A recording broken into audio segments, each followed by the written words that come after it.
Cultura y espiritualidad. Perspectivas científicas e históricas. Participan Ronald Meniken-Cid, profesor del Departamento de Astronomía de la Facultad de Ciencias Físicas y Matemáticas. David Oviedo Silva, profesor del Departamento de Historia de la Facultad de Humanidades y Arte. Bienvenidas y bienvenidos al programa de hoy.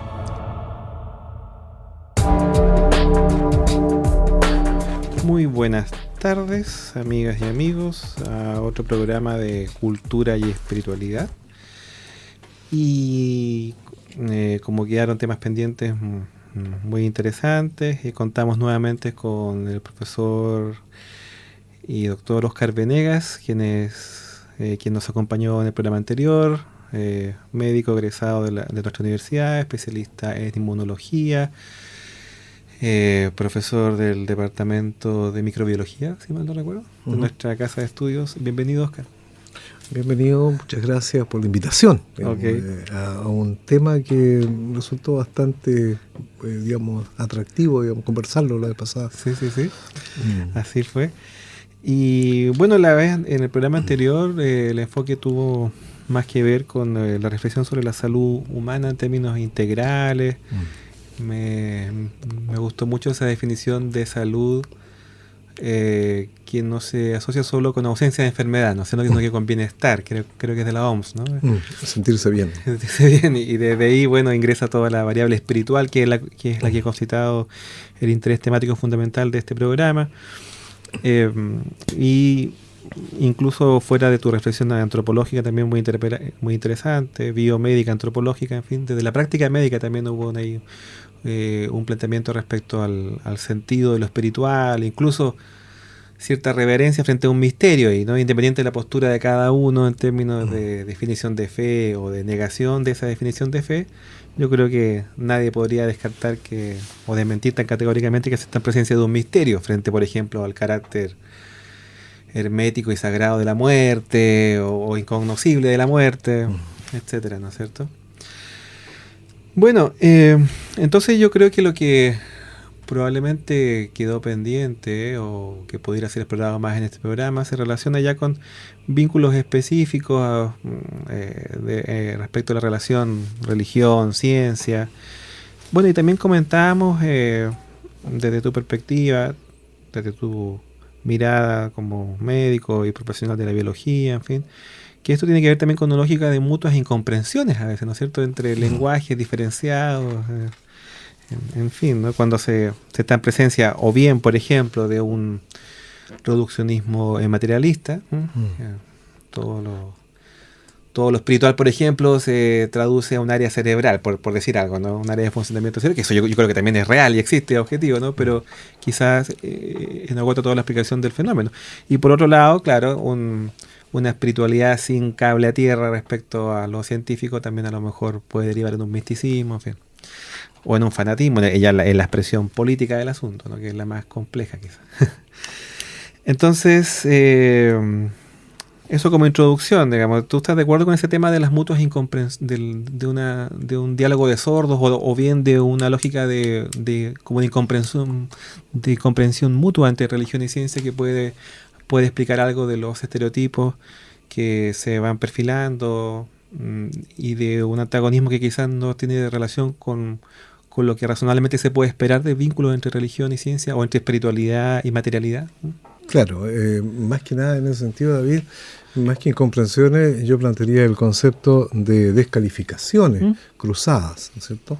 Descalificaciones cruzadas que tienen su antecedente histórico, digamos, en Occidente, básicamente, digamos, que es el mundo en el que tenemos más cercano. Sí. Estas descalificaciones históricas tienen raíces, digamos, por ejemplo, en el medioevo, ¿no es cierto? En que la descalificación de la religión hacia todo aquello que atentara contra, digamos, los conceptos de la naturaleza planteados por la Iglesia, eran sometidos a un juicio y que finalmente pasaba por la Santa Inquisición de la Fe. Y si la persona, digamos, no abjuraba de sus conceptos, de sus planteamientos, obviamente era condenado a la hoguera. Sin lugar a dudas fue una situación más allá de la descalificación, digamos. Sí, Fueron, ya se tradujo en hechos. Claro, en hechos atroces. Y hay un hecho, digamos, que es muy interesante, que es una de las frases que pasó a la historia de Galileo Galilei, ¿no es cierto? Cuando abjuró de que el cosmos no era centrado en la Tierra, sino que en el Sol, un concepto, ¿no es cierto?, heliocéntrico en vez de geocéntrico. Y su frase que pasó a la historia fue «Epurs emub», claro. ¿no? O sea, empero, y a pesar de, sin embargo, se mueve, ¿no? Sí. Y eso, sin lugar a dudas, marca una perspectiva de una descalificación desde la religión más importante en Occidente, digamos, de influencia que ha sido el cristianismo, ¿no es cierto?, específicamente el catolicismo, hacia a todo aquel que osara desarrollar conceptos basados en la observación, en la reflexión de los hechos de la naturaleza, que no era otra cosa, por ejemplo, que estaba haciendo Galileo Galilei y muchos otros. Pero digamos, esa descalificación también tiene su contraparte, sí, que viene, ¿no es cierto?, digamos, tomada de la mano en el Renacimiento con los conceptos filosóficos, ¿no es cierto?, y que finalmente en el siglo XIX, ¿no es cierto?, son vertidos en varios textos por Friedrich Nietzsche, ¿no es cierto?, en que plantea finalmente su concepción más fundamentalista, Dios ha muerto, lo matamos los hombres. Pero esto continúa después en el ámbito de las ciencias, ya no tanto de la filosofía, sino que de la ciencia, de un gran matemático, pero que sin embargo fue premio Nobel de literatura, recordémoslo, a Bertrand Russell, en que escribe incluso un libro. ¿Por qué no soy cristiano? ¿Por qué no soy cristiano? Sí. Y obviamente plantea toda su concepción, digamos, respecto a la descalificación del cristianismo. Por lo tanto, estas descalificaciones han sido cruzadas y mutuas a través de la historia y, digamos, y ya no con tanta agresividad, digamos, se mantienen hoy en día igual. O sea, hoy día existe, digamos, es un tema que sigue siendo, por cierto, causa bastante controversia. Por eso es que, en el fondo, el abordar esta temática, en mi opinión, debe ser siempre abordada con una plataforma conversacional y no de discusión, porque en el fondo nos ponemos en juego y veamos lo que sale. Ahora, mi concepción respecto a esto, básicamente es que en estos paradigmas epistemológicos, los paradigmas en los cuales se genera el conocimiento, ¿no es cierto?, ¿no? Básicamente lo que hacemos con bastante frecuencia es un error categorial. O sea, es usar herramientas, ¿no es cierto?, donde no corresponde usarlas. Y ahí, como muchas veces no resulta eso, descalificamos la herramienta. Claro. Es como esto que se traduce hasta el día de hoy, ¿no es cierto?, en algunos estados norteamericanos o tribunales de justicia de ciertos estados de Estados Unidos, donde se denota la posibilidad de enseñar darwinismo o se señala que solamente hay que enseñar creacionismo, que parece increíble que suceda hoy en día, pero todavía ocurre. Fue más importante a comienzos del siglo XX, digamos, este tipo. O que la Tierra es plana, que es otra de los aspectos que está circulando en Internet. Exactamente. Pero claro, eso tiene que ver con, como tú dices, errores categóricos que quizás también tienen en su base o se relacionan con esta cuestión de la incomprensión que señalaba en un momento, ¿no? Porque claro, si no aplico las categorías correctas para entender un fenómeno, lo estoy como reduciendo a las propias. Y en general yo creo que uno lo ve también en otros fenómenos que no son los del pensamiento, sino que en fenómenos así socioantropológicos, en fin. Políticos. Claro, políticos, exactamente, que la base o el fundamento o la raíz de todo estigma o prejuicio generalmente es la ignorancia, el desconocimiento. Es verdad que el conocimiento no basta para superar el prejuicio, porque alguien puede tener mucho conocimiento y sin embargo mantener una actitud hostil frente a lo distinto, ¿no? Claro. Pero yo creo que a la inversa es muy difícil encontrar una posición de prejuicio respecto a lo distinto sin que se advierta este alto nivel de ignorancia. Por ejemplo, claro, para el caso de la religión, el reducir la superstición, por ejemplo, o a pura emotividad, en circunstancias que existe teología, ¿no?, por largos siglos, en fin, que es la base de la filosofía occidental junto al trasfondo griego clásico. Claro, lo que sucede ahí básicamente es que cuando nos entramos en el tema de la espiritualidad, más que de la religiosidad, digamos, la religiosidad sería un modo, en mi entender, digamos, de acceder a ese ámbito del conocimiento, ¿ya? Que no es a través del conocimiento de lo sensorial, no es a través del conocimiento de lo simbólico, sino que es a través del conocimiento espiritual. Estos dos anteriores, el conocimiento sensorial y simbólico, están en el ámbito, ¿no es cierto?, comillas, de la metodología científica o la metodología, digamos, filosófica. Claro. Cuyas herramientas, en el caso del conocimiento sensorial, lo que aprendemos a través de los sentidos, tenemos la potencia y el valor enorme del método científico, que nos ha permitido, digamos, objetivar, ¿no es cierto?, nuestro entorno como especie, y también objetivar las fenomenologías, ¿no es cierto?, biológicas, pero también, digamos, otros eventos no tan biológicos como son los eventos sociológicos en nuestra especie. Ahora, el tema ahí es fundamentalmente que cuando nos aproximamos al ámbito del conocimiento espiritual, ¿no es cierto?, o usamos herramientas del método científico que sencillamente no van a funcionar para acceder al conocimiento espiritual, ¿no es cierto?, o usamos, ¿no es cierto?, la dialéctica filosófica, ¿no?, que nos va a quedar muchas veces bastante trunca, ¿no? Sí. Y ahí obviamente tal vez las herramientas interesantes que se han empezado a desarrollar y a validar en estos últimos años, ¿no es cierto?, son las herramientas derivadas de la acción contemplativa del conocimiento espiritual. Y eso no es un tema que tenga que ver con comillas, con esoterismo o chantería, digamos, ¿no? Creo que eso nos va a llevar a Ken Wilber, que es uno de los autores de los que nos vas a hablar hoy día. Creo que puede ser como hasta el eje de la conversación. Pero sí, muy interesante, porque parece ahí una combinación entre la práctica de la espiritualidad y el estudio de la espiritualidad. Y me refiero al estudio. Claro. Entonces, yo creo que epistémicamente ahí se plantea un desafío muy interesante, ¿no? Porque, por un lado, como lo veo yo como investigador del fenómeno religioso en la historia, así, por un lado, es efectivo que el involucrarse demasiado con tu objeto de estudio te hace perder objetividad, a lo mejor, ¿no? Por ejemplo, como estudioso del fenómeno a nivel sociológico histórico. Pero, digo yo, para evitar el riesgo de una apología del fenómeno que estoy estudiando, digamos, y tratar primero de interpretarlo, ¿no? Y caer de la apología a la todología. La todología, por ejemplo, que era una visión como totalitaria. En fin. En mi caso, por ejemplo, he estudiado el fenómeno evangélico en Chile, en el Chile contemporáneo, y no pretendo que el lector de los estudios que he realizado sea evangélico o se convierta. Okay. Pero sin duda está eso, ese riesgo, pero también efectivamente lo que es la ciencia de las religiones han planteado como problema el hecho de un nivel de distancia tal que suponga una ausencia de un mínimo de afinidad, una apatía.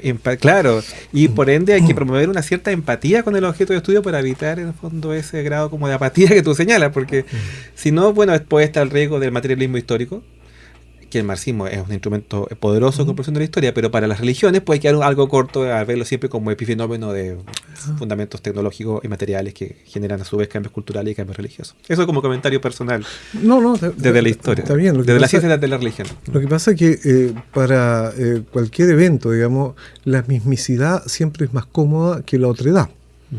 El problema es que cuando caemos en una conducta dogmática, cuando apreciamos, digamos, el estudio de un fenómeno con un dogma, ahí no hay mucho avance, en mi opinión, porque voy a sentar las bases de lo que yo creo y no de lo que yo estoy tratando de aproximarme.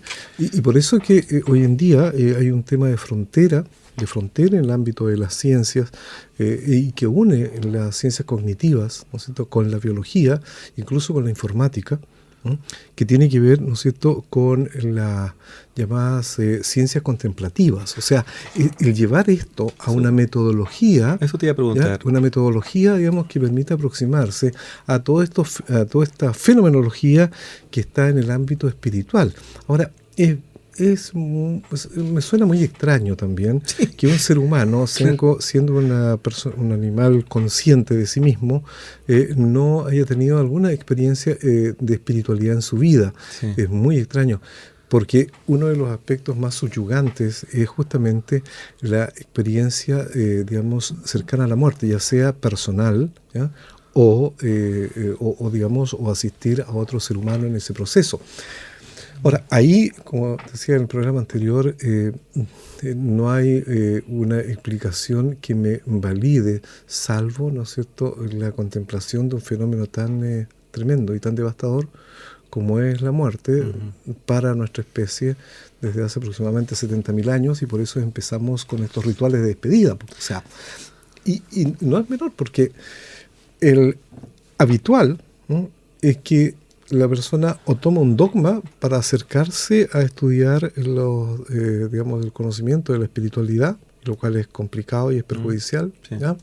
O cae en la apatía, que puede ser una apatía dogmática también. También, claro, sin duda, como desde por ejemplo, una rigidez racionalista o algo así, ¿no? Estaba pensando, Oscar, y por ejemplo, desde este posicionamiento metodológico, que me parece bastante original, ¿no? Que sería interesante seguir andando en eso, de una ciencia contemplativa. Claro, porque en realidad la ciencia uno lo asocia más al positivismo, a la distancia epistémica, a la idea de intervención sobre el objeto de estudio y querer transformarlo, y de ahí viene la técnica y toda la transformación impresionante de la expansión, se diría del marxismo, de las fuerzas productivas del Occidente.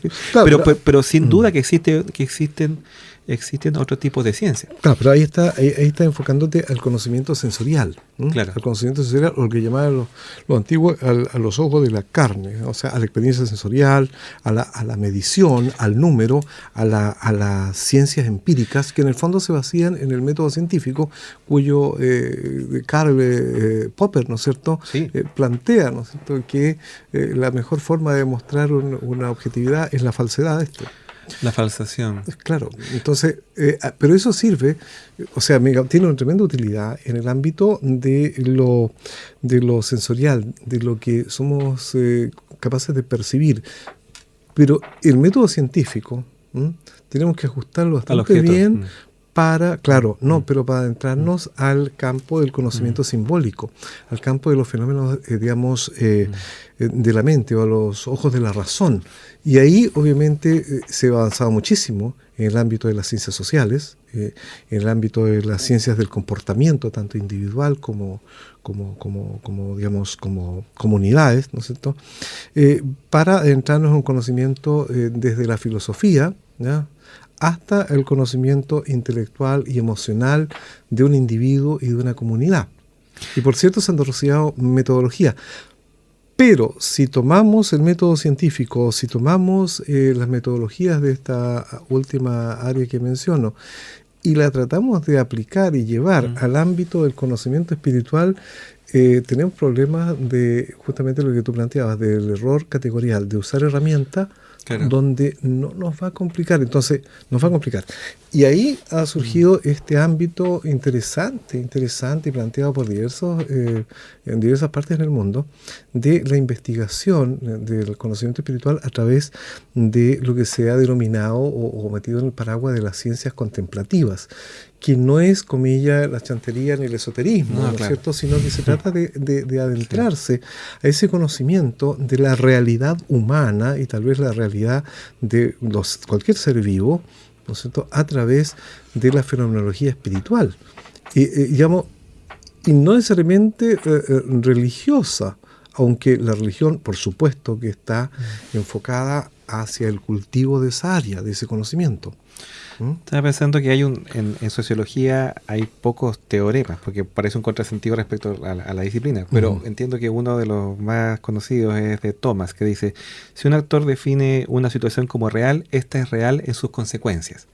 Claro. Entonces estaba viéndolo transferido a la religión, ¿no es cierto? O sea, la verdad por ejemplo, yo que he estudiado el mundo pentecostal, carismático, no importa que las personas hablen o no lenguas, en el sentido de si eso obedece a algún trasfondo, si se quiere, místico en términos objetivos, de que existan, que hablen como a través de un espíritu celestial, en fin, sino que el punto es que para el creyente eso es efectivo y en su definición de situación tiene consecuencias.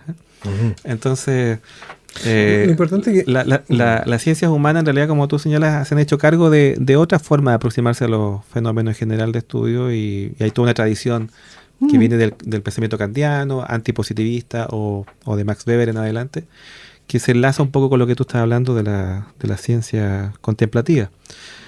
Ahora estaba pensando, Oscar, ¿cómo ves tú algunos fenómenos, ya que hablé de algunos que yo he visto en mi campo de estudio, digamos que, por ejemplo, cuando alguien entra en una especie de trance, estados alterados de conciencia, por ejemplo? Exactamente. ¿Cómo se podrían leer desde tu postura, tanto médico profesional como en este caso metodológica, desde las ciencias contemplativas? Es que los estados alterados de conciencia, ¿no es cierto?, no necesariamente pueden ser, digamos, casuales, ¿no? Pueden ser inducidos. Y hay estados alterados de conciencia que se pueden inducir y no necesariamente con psicofármacos o drogas, ¿no? Y uno de ellos es la hipnosis, ¿no? Claro. La hipnosis es un método, no es el hipnotizador, el poderoso, sino que es un método que permite, ¿no es cierto?, entrar en un estado alterado de conciencia, que es un subliminal entre despierto y durmiendo. En lo personal, hace 3 años atrás, ¿no es cierto?, y esto por ignorante, hice un diplomado en hipnosis ericksoniana, justamente para saber, ¿ya?, qué había de ahí. Y es interesantísimo el sentido, David, y la radioaudiencia, digamos, los avances que se han hecho a través de la hipnosis, pero no como no como un método de espectáculo, ¿no? Porque habitualmente tenemos en mente la hipnosis aplicada al espectáculo, que en realidad es eso, ¿no? Sino que la hipnosis como metodología de aproximación a los estados alterados de conciencia, sobre todo, digamos, a la exploración de fenómenos críticos, ¿no?, de lo que se denominaba Carl Jung fenómenos del inconsciente, ¿ya?, individual y colectivo, e incluso fenómenos arquetípicos. ¿Ya? Es interesante porque obviamente hay grandes aportes en eso hoy en día, fundamentalmente, pero en ese concepto de ciencias contemplativas, ¿no? Pero usando, por ejemplo, la hipnosis como una metodología de investigación. ¿Okay?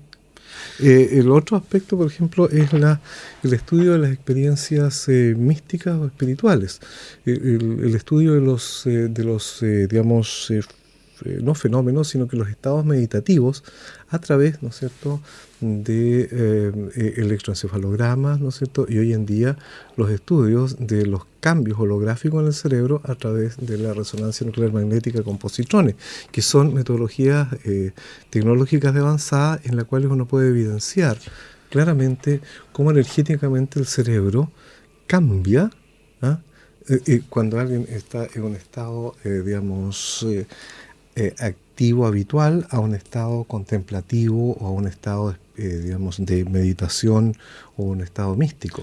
Para entender, o sea, se activan ciertas áreas cerebrales que no se advierten en el caso de una persona que como que no esté en esa sintonía. Exactamente. Ya.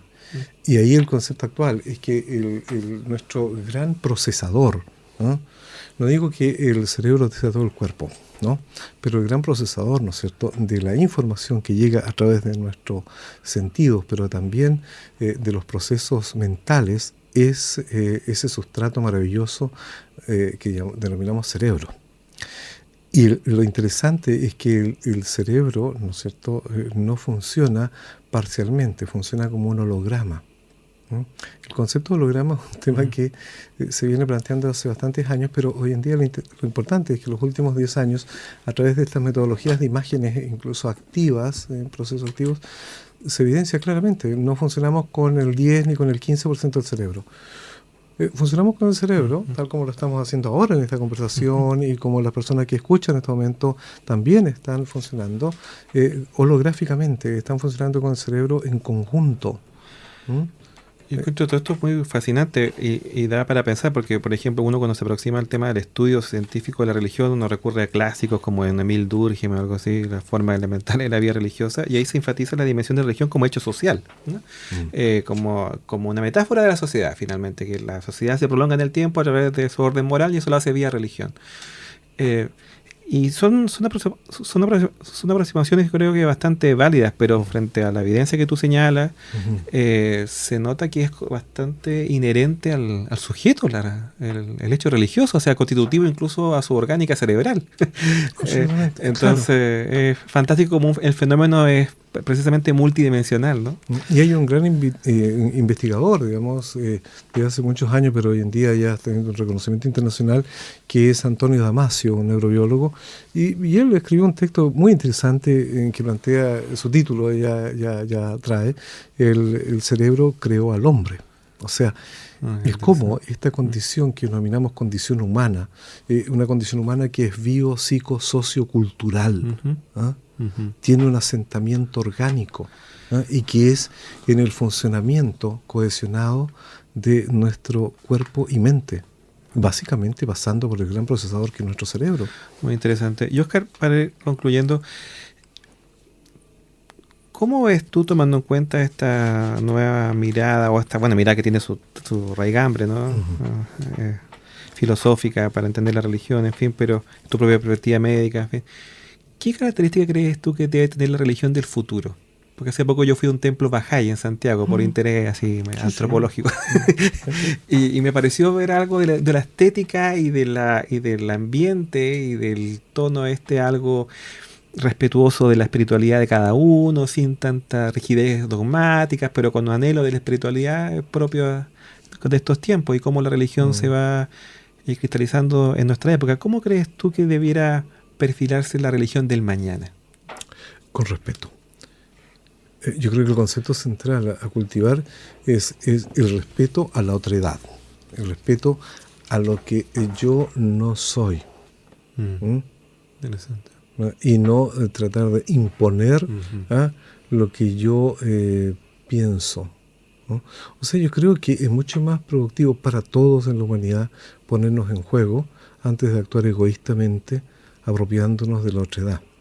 Que es un poco una intencionalidad que fue vertida en un libro por un biólogo inglés, Richard Dawkins, el gen egoísta. Sí.